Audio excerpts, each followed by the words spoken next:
지난 7년간 연애 상담을 해오면서 서로 깊이 좋아하면서도 자존심 때문에 헤어지는 커플의 사연을 자주 접했다. 자존심은 인간에게 꼭 필요한 감정이다. 자신의 가치를 지키고 타인에게 존중받기 위해 본능적으로 생겨난 생존 기제다. 그러나 과한 자존심은 상대에게 상처를 입히고 갈등을 유발하여 오히려 생존의 역효과로 이어진다.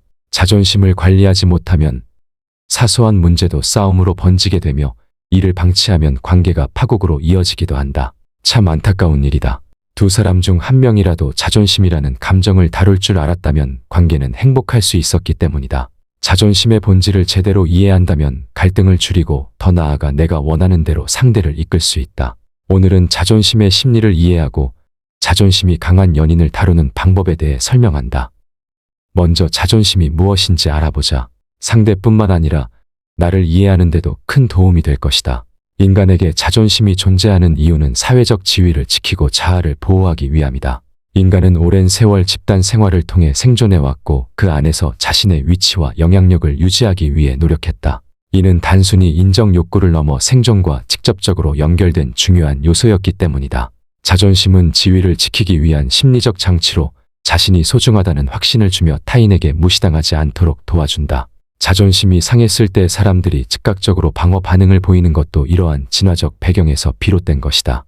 가치나 지위가 위협받는 상황을 벗어나기 위해 인간은 즉각적으로 반응한다. 타인에게 쉽게 무시당하지 않으려는 경계심은 생존을 위한 심리적 방어막인 것이다. 또한 자존심은 자신을 지키는 심리적 울타리로 기능해왔다. 자신의 약점 앞에서 자존심을 세우는 행동은 상대에게 자신이 강하다는 메시지를 보내는 것이다. 예를 들어 모욕을 당하거나 사회적 위치가 위협받은 상황을 가정해보자. 가만히 당하고 있는 것보다 자존심을 내세워 대응하는 것이 자신을 약자로 보이지 않게 만들어준다. 자존심은 이성 관계에서도 자신의 위치를 지키려는 심리적 무기다. 자존심이 상처받았을 때 강한 반발심을 느끼는 이유는 관계 속에서 내 가치를 상실하여 상대에게 버림받을지도 모른다는 두려움 때문이다. 그런데 자존심이 과할 경우 오히려 역효과를 낳는다. 타인과의 관계에서 불필요한 갈등과 소통의 단절을 초래한다. 예를 들어 자신의 자존심을 지키기 위해 항상 옳다고 주장하거나 사소한 문제에서도 이기려고 하게 되면 상대와의 관계가 피로해지고 거리가 생긴다. 이때 상대는 이 사람은 나와 대화할 준비가 되어 있지 않다는 인상을 받게 된다. 결국 자존심이 너무 강하면 연인 관계를 포함한 모든 대인 관계에서 고립을 자초하는 것이다. 또한 과도한 자존심은 자신의 배움과 성장을 가로막는다. 자신이 실수했거나 부족한 점이 있어도 자존심이 강한 사람은 이를 받아들이지 않고 방어하려 한다. 피드백을 받아들이기보다 자신이 옳다는 것을 증명하고 타인의 의견을 경시한다. 이 때문에 자기 발전의 기회를 놓치는 경우가 많다. 이는 특히 인간관계에서 장기적으로 나쁜 영향을 미친다. 결국 자존심이란 건강하게 조절할 때에만 긍정적 기능을 한다.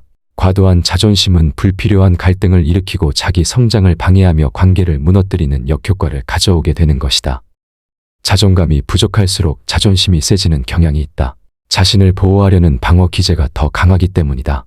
자신이 부족하다고 느끼기 때문에 타인에게 부정적인 평가나 비판을 받으면 상처와 모멸감을 크게 느낀다. 고통을 피하기 위해 자신을 강하게 포장하고 방어하려는 본능이 발동된다.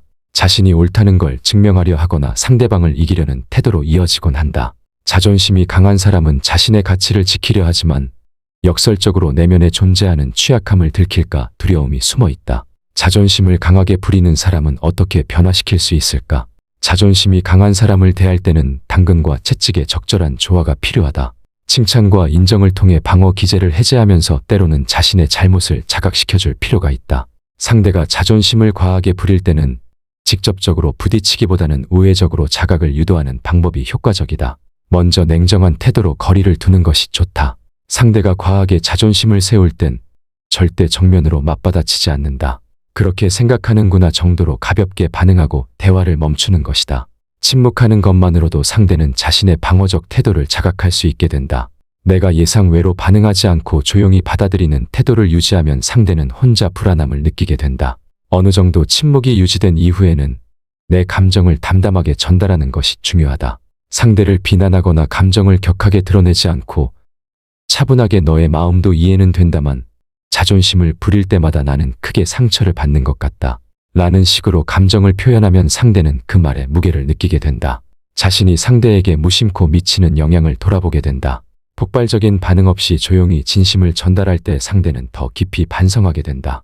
마지막으로 자존심이 강한 사람에게는 독립적인 모습을 보여주는 것도 효과적이다. 상대는 우리가 항상 자신에게 맞춰주길 기대하는 경우가 많다.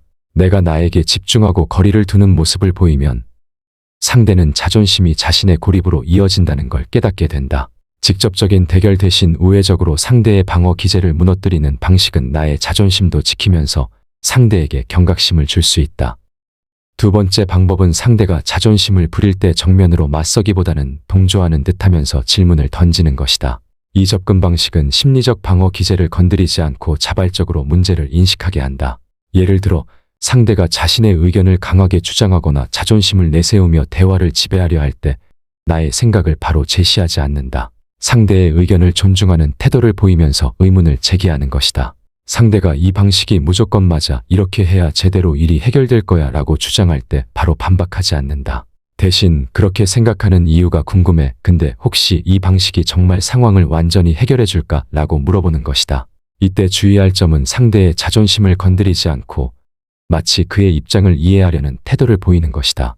이 질문은 상대가 자신을 방어하기 위해 고집하던 태도에 대해 다시 생각하게 만든다. 맞아, 이렇게 하는 게 정말 최선일까? 라는 의문을 스스로 가지게 된다. 상대는 자신의 자존심을 세우는 태도가 반드시 옳지 않을 수 있다는 점을 서서히 깨닫게 된다. 이 방식은 감정적 충돌 없이 상대가 방어적 태도를 내려놓도록 유도하기 때문에 상대가 스스로 문제의식을 느끼게 만든다. 상대가 회피하면서 자존심을 세우는 경우에도 이 방법이 유용하다. 예를 들어 상대가 좀 혼자서 생각하고 싶어, 대화해봤자 해결될 것 같지 않아라고 하면서 회피하려 하는 경우가 있다. 이때 그래, 내가 혼자 생각해보는 것도 좋지. 그런데 이런 방식으로 모든 게 다 해결될 수 있을까? 라고 반응하는 것이다. 상대의 자존심을 인정하면서도 그 행동이 결과적으로 좋은 선택인지 의문을 던지는 것이다. 이런 질문을 받으면 상대는 자신의 반응에 의문을 가지게 되고 태도를 조정할 가능성이 높아진다. 상대의 자존심을 인정하면서도 문제 행동에 대한 의문을 제기하는 질문은 직접적인 대결 없이 효과적인 해결책이다. 자존심은 절대 자존심으로 맞받아치면 안 된다. 자존심이 강한 사람과의 관계에선 상대의 자존심에 자극을 받아 나 또한 자존심을 세우기 쉽다. 그러나 이런 방식은 무조건 상황을 악화시킬 뿐이다. 서로의 방어 기제가 더욱 강화되면서 문제가 더욱 복잡해진다. 우리는 상대보다 더 현명한 사람이다. 그렇기 때문에 감정을 통제하고 문제를 해결할 수 있는 힘이 있다. 감정에 휘둘리지 않는 태도만으로도 이미 심리적 주도권을 가져오는 셈이다. 그러니 위와 같은 방식으로 반응한다고 해서 저자세가 되거나 자존심이 상하는 일이 아님을 기억하길 바란다.